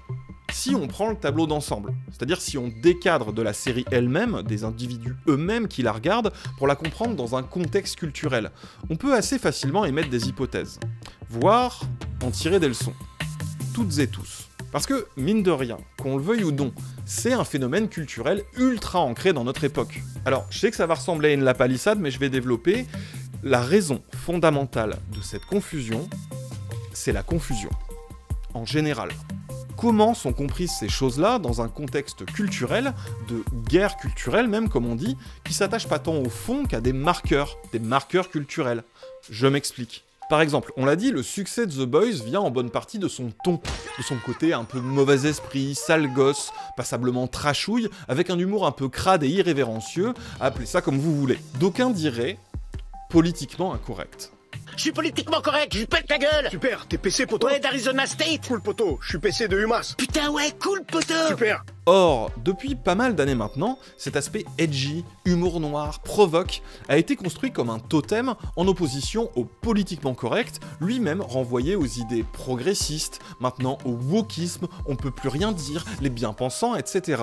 C'est même devenu un cheval de bataille, et de Troie d'ailleurs, pour certains publics. Ça vient d'une récupération volontaire par des mouvements politiques plus ou moins réactionnaires ou conservateurs, jusqu'à cette fameuse alt-right dont on parlait plus haut, mais ça vient également, et je suis désolé, cette histoire-là va falloir la refaire aussi, du fait d'une certaine posture intellectuelle en face.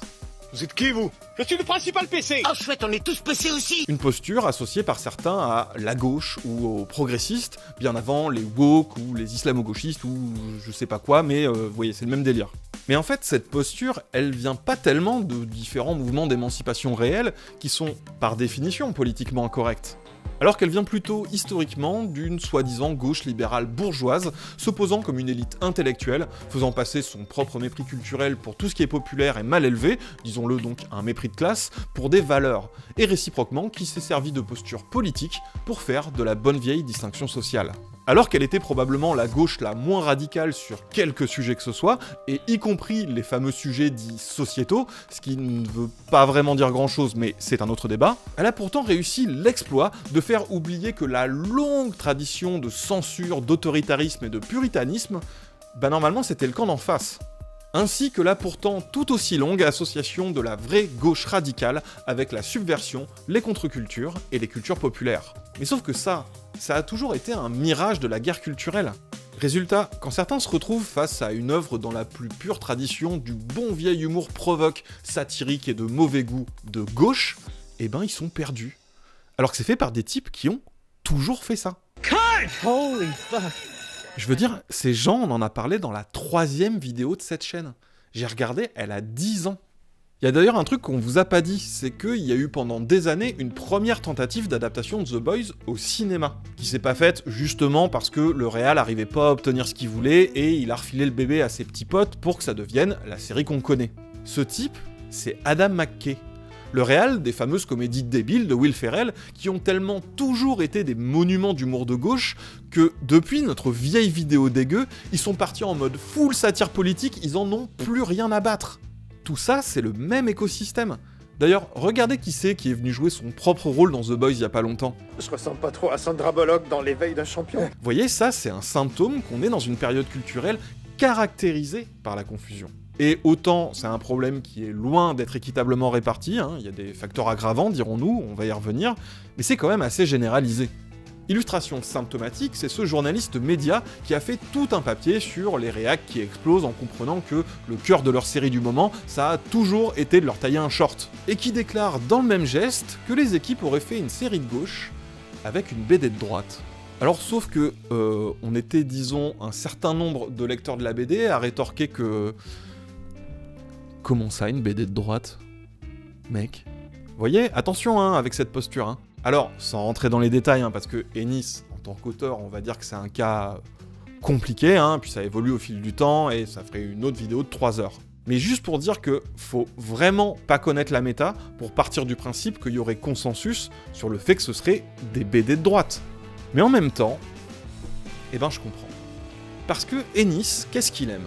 Il aime les récits de guerre, la violence, les armes, les héros bien trempés qui disent des gros mots, les histoires qui sentent bon la clope et le whisky. Alors forcément, si on voit la politique en le réduisant à des marqueurs culturels, identitaires, esthétiques, bah ça revient à voir la politique comme les bandes dans la cour de récré, définies par leur look et ce qu'ils écoutent.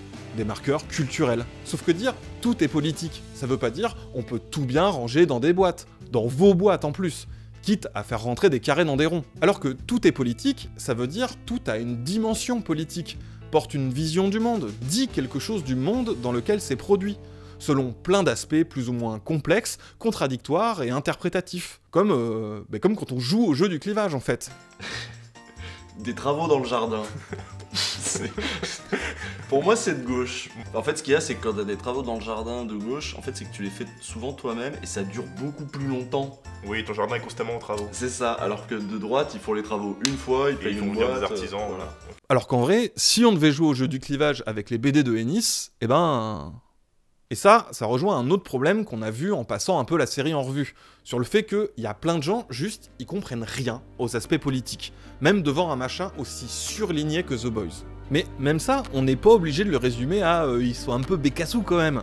C'est le symptôme qu'on vit dans une époque caractérisée par la dépolitisation. Alors oui, je sais, lâchez ce clavier, laissez-moi 2 secondes, parce que j'ai bien conscience que ça peut être très contre-intuitif de dire ça comme ça. À une époque justement de guerre culturelle, où tout paraît polarisé, clivant, où tout paraît trop politisé. Et même des trucs de pur divertissement popcorn, hein, les films, les séries, les jeux, etc. Vous connaissez le discours. Sauf que, c'est pas vraiment dedans que c'est trop politisé, c'est autour. Surtout, et aussi étrange que ça puisse paraître, c'est pas contradictoire. Ça va même ensemble. Ça, c'est ce qu'un type qui s'appelle Anton Jäger appelle l'ère de l'hyperpolitique. En gros, pour lui, la séquence amorcée par les années 80 a été une période post-politique. C'était la fin de l'histoire, la guerre froide se terminait, le libéralisme triomphait partout, il n'y avait plus qu'à laisser faire le marché, à kiffer la mondialisation et à gérer les affaires en bon manager sans idéologie. Bref, la politique s'était dépassée. Mais maintenant que cette illusion se dissipe, il y a un retour en force de clivage assez énervé. Sauf que déjà, si on peut avoir l'impression que tout est devenu trop politique, c'est précisément parce qu'on sort d'une phase où c'était plus le cas. Pour ça, juste pensez à un truc simple. Le nombre de gens qui sont dans des partis politiques par rapport au siècle dernier.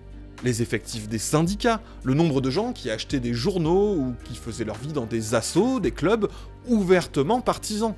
Résultat, la politique revient mais en prenant d'autres formes, plus floues, moins structurées, plus gazeuses comme dirait l'autre, et qui collent d'ailleurs parfaitement au fonctionnement des réseaux sociaux. Et qui, notamment, se cristallisent sur ces fameux marqueurs culturels. Je parie que tu penses que Robocop, c'est politique. Cette sortie légendaire a été faite par une personnalité du web à la base spécialisée dans le gaming du nom de Jan Miles Cheong au sujet de l'aspect politique d'une des plus grandes dystopies capitalo-fascistes jamais vues au cinéma. Paul Verhoeven, c'est pas politique. Les plus en phase terminale d'internet parmi vous connaissent cette sortie, même si son auteur l'a supprimée depuis, tant c'est devenu un sujet de moquerie, un véritable mème devenu l'incarnation d'une incapacité à comprendre l'aspect politique des œuvres. La dépolitisation, c'est la perte de repères et de culture politique, ce qui va avec cette confusion générale, ce qui fait qu'on ne les reconnaît plus, qu'on ne comprend plus ce qui est politique, ce qu'est la politique. Et c'est ce qui fait qu'on peut percevoir comme apolitique ou pas politique une série dont, comme on l'a vu et encore on a fait dans le gras, toute la colonne vertébrale, la quasi-totalité des intrigues, thèmes et personnages reposent sur des sujets de société et politique. Mais qu'à l'inverse, quand un perso de cette même série est juste bi, juste il est bi, comme dans la vie, il y a des gens, ils sont bi, je sais pas si vous saviez ça, et ben là par contre, ça c'est politique. C'est même militant. So we have decided one of the characters in the show is gonna get sucked up by an octopus. That's brilliant, honestly, it's so funny. We are also gonna make one of the characters bisexual. Oh, for fuck's sake! Honestly, you've taken it too far. You've taken it too fucking far. Et c'est nous qui devons arrêter de tout politiser. Alors oui, évidemment, résultat, tant qu'il y aura des gens qui s'en foutent pas, qui dénient le droit même d'un personnage de juste exister aux yeux du monde sans que ce soit justifié en permanence, oui, bah du coup ça sera politique, oui. Et oui, je connais les arguments de « Ah là là, mais les plateformes, elles le font exprès, elles forcent ». Oui, pour les mêmes raisons qu'avant, elles forçaient pour qu'on ne mette pas de bi, de gay, de lesbiennes, de héros pas blancs ou de meufs qui soient pas un intérêt romantique. Genre, c'était interdit. Mais là-dessus, je vous renvoie à la critique de ça que vous pouvez trouver dans... The Boys, par exemple. Mais en attendant, vous vous rendez compte où on en est culturellement, là ? Et là, faut quand même dire un truc. C'est un problème social général, la dépolitisation. Mais quand j'évoquais des circonstances aggravantes tout à l'heure, qui pousse à la confusion et qui exige de la clarté ? Qui entretient la dépolitisation et qui la combat ? Qui ça arrange et qui ça dessert ? Tout ce climat a été activement entretenu par la sphère médiatique, économique, mais aussi politique elle-même. Parce que y a des intérêts que ça sert d'être face à une société confuse et dépolitisée. Le type qui trouve que Robocop c'est pas politique, c'est pas un random gamer mal réveillé passé à côté d'un film, c'est un gros influenceur associé à l'alt-right, mais qui se présentera bien sûr comme apolitique. Et peut-être même il le pense sincèrement. Vous imaginez moi si je faisais ça ? Est-ce qu'il y a des bolcheviks de droite d'ailleurs ? Bon allez, au-delà de la vanne, c'est simplement que c'est pas des approches symétriques, où juste la différence ça serait d'avoir des idées opposées. C'est des approches fondamentalement différentes. Vous voyez bien que notre démarche ici, c'est pas repolitiser au sens c'est trop woke ou c'est pas assez woke, c'est trop réac ou c'est trop gauchiste, c'est trop ci ou c'est trop ça. Non, c'est repolitiser en essayant de donner du contexte, de l'analyse, du regard critique, de resituer les choses un peu concrètement quoi. Et c'est pas censé être si effrayant que ça de tout politiser. C'est au mieux la tâche de l'éducation populaire, si on veut se la jouer avec des trucs un peu stylés, ou au pire, du divertissement sur YouTube où on essaie juste de pas parler des choses de manière trop teubée. Bon, vous avez bien vu, je me le suis gardé un peu de côté. Il est peut-être temps d'enfin parler du cas Homelander.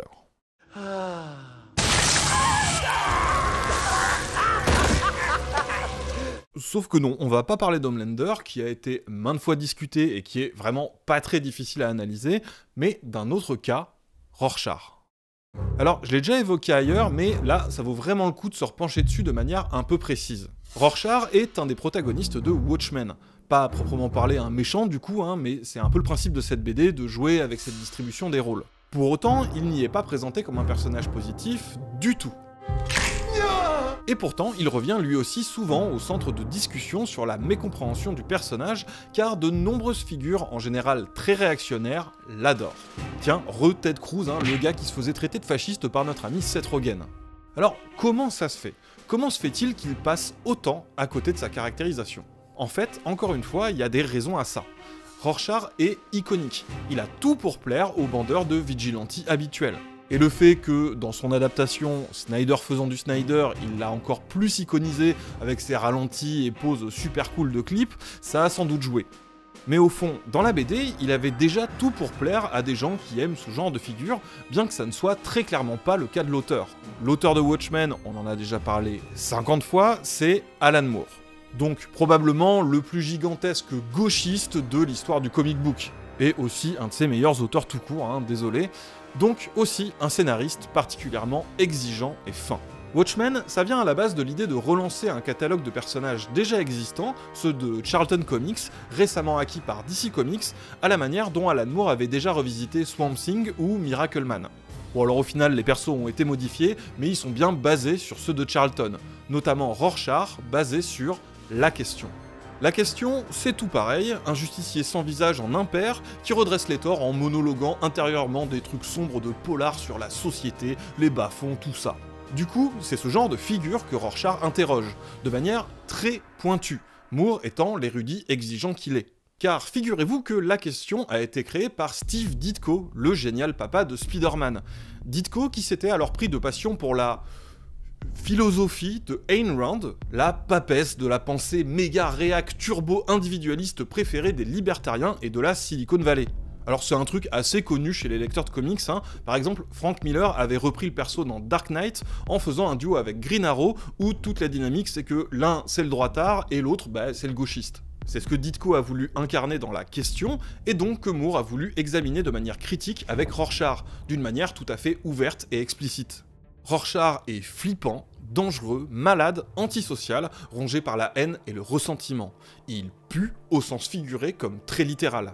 C'est le cliché du vigilante poussé dans ses retranchements les plus dérangeants au milieu d'autres types de super-héros eux aussi interrogés. Et il est logiquement décrit comme réactionnaire dans la BD. C'est pas juste qu'il dit des trucs morbides de droitard. Il multiplie les références politiques, et même carrément il passe son temps à s'adresser à une espèce de torchon d'extrême droite conspi qu'il prend pour le dernier espoir de la civilisation. Alors si ça parle autant à certains, c'est pas tant qu'ils ont foiré avec ce perso, limite, ils ont trop bien fait leur job. Parce que Moore se contente pas de condamner cette figure, il cherche à la comprendre, ainsi que les affects qui la sous-tendent et ce qu'elle charrie avec elle. Donc, que des bandeurs de vigilantes meurtriers crypto-fachos animés par le ressentiment, la détestation du monde, des autres et d'eux-mêmes, et une fascination glauque pour un vigilante meurtrier crypto-facho animé par le ressentiment, la détestation du monde, des autres et de lui-même, ça fait sens en fait. Ça dit quelque chose d'eux. Quelque chose de pas très joli, mais de profondément vrai. Ça leur tend en quelque sorte un miroir où, est-ce que je pourrais trouver une meilleure analogie, je sais pas, une image où on projetterait ses affects profonds, même les plus inavoués, Non, j'ai pas. Et c'est valable qu'ils en aient conscience ou non, ou même partiellement, ou ça dépend, ou en fait on s'en fout, on n'est pas dans leur tête. Il y en a qui peuvent tout à fait assumer ça. Comme d'autres supportent mal qu'on leur rappelle ce que ça implique. Du style les gens qui ont hurlé sur la série Watchmen parce qu'elle associait Rorschach à une secte de gens qui se retrouvaient dans ce délire. Vu que eux, ils voulaient pas voir ça dans le perso, alors que le scénariste de la série, lui, désolé, son seul référentiel, c'était pas le film de Snyder. Et je l'aime bien ton film, Zach, hein, mais Lindelof, ça, il l'a mieux capté. D'ailleurs, j'en profite pour dire que, attention, hein, quand on en reste aux seules leçons d'éducation aux médias, parce que on a aussi vu pas mal de gens de l'autre côté du spectre saluer la série contre le film à cause de trucs comme ça. En passant manifestement à côté du fait que cette série, c'est aussi ouvertement une critique du progressisme. Certes, par des progressistes eux-mêmes, et c'est bien de gauche, et les méchants ça reste les fachos et tout, mais voilà, juste cet aspect-là, j'ai vu pas mal de gens de ma team passer à côté. Bref, c'est un autre sujet, hein, même si ça aussi on peut le baquer sans problème. Juste, voilà, des fois, tel est pris qu'il croyait prendre. Donc, oui, Homelander. Tout pareil. Et encore plus gras que Rorschach, parce que, bon, The Boys, c'est quand même moins fin que Watchmen. Alors, là-dessus, franchement, après tout ce qu'on s'est déjà dit, si des gens s'entichent d'une ordure vendue au capital, un minable, sadique et hypocrite, une figure tragicomique qui passe son temps à faire les pires horreurs en toute impunité, à qui tout semble dû, qui fantasme un temps qu'il n'a pas connu juste parce qu'il croit qu'il y aurait été le roi du pétrole, alors qu'il n'en est qu'un cosplay grotesque, un type qui se croit supérieur au reste du monde et joue à l'alpha alors qu'il est constamment montré comme littéralement un gros bébé cadom, rongé d'insécurité avec l'ego le plus fragile de la Terre, parce qu'au fond, il est juste le produit d'une enfance dysfonctionnelle de souffrance, produit d'un système qui l'utilise comme un pantin et auquel il finit par échapper pour prendre sa revanche en faisant du monde un enfer fascisant plutôt que d'aller chez le psy. I wish I could have raised you and taught you, father to son. Me too. But it's okay. Laissez-les. D'autant que si dans le tas, il y en a qui vivent mal que la série finisse par bien leur faire comprendre ce que ça implique, tant mieux. Fondamentalement, les gens qui kiffent Homelander dans la vraie vie le kiffent pour les mêmes raisons que les gens qui le kiffent dans la série. Qu'ils comprennent ce qu'il représente vraiment, ou pas. Pour les premiers, ça leur pose pas plus de problèmes que ça d'être perçus comme le méchant. Au contraire, hein, ils adorent ça dans la vie. Ils ont pris l'habitude d'en faire une fierté, une forme de retournement du stigmate. Le syndrome Magneto et l'identification aux antagonistes, c'est légitime chez tout le monde, y compris ces gens-là. Pour les autres, le seul problème, c'est effectivement d'avoir compris que pour la série, cette série qu'ils aimaient tant, c'est l'antagoniste absolu. Et que eux-mêmes sont au centre de ces critiques, devant tout le monde. Même si, et c'est important de le noter, la série les traite avec une forme d'empathie dramatique et une certaine compréhension des mécanismes derrière. Le problème, c'est le miroir qui leur est tendu. Les premiers s'y admirent avec plaisir, tandis que les autres n'apprécient pas le reflet et veulent le briser. Et vous noterez que dans la série, il y a des personnages qui voient parfaitement ce que peut représenter Homelander, et des fans d'Homelander qui sont eux-mêmes tout aussi paumés. Je prends le pari que quand on repensera à cette saga, elle apparaîtra pas comme un machin mal compris à son époque. Au contraire, comme un pur produit de cette époque, jusque dans sa réception, comme c'était le cas pour la BD. Et en revenant sur toute cette période trouble elle-même, avec un regard beaucoup plus clair, The Boys lui-même sera pas retenu comme un objet culturel confus, mais au contraire comme on ne peut plus transparent, ridiculement évident même. Pas retenu pour son impertinence, mais pour sa pertinence. Un truc qui fera autant décennie 2020 que la BD faisait décennie 2000, Retour vers le futur années 80 et Saturday Night Fever années 70. Comme une capsule temporelle, un instantané, un cliché, dans tous les sens du terme, d'une période particulière d'angoisse, de chaos et de confusion. Les États-Unis ne sont pas une démocratie. Nos pères fondateurs n'ont jamais fait confiance aux masses parce que les masses sont stupides. Les gens sont de la main-d'œuvre. Il n'y a pas de nation. Il y a Apple, Exxon et Berkshire Hathaway. Ce sont les multinationales qui sont les vraies super-héroïnes. Vous devriez être libre de mener vos opérations sans restriction ou régulation quelconque. Rangez-vous derrière moi et vous vous en foutrez plein les poches. Alors les petits gars, pour la nouvelle année, vous allez prendre une bonne résolution au lieu des conneries habituelles. Vous vous abonnez à Métal Hurlant avec le lien dans la description.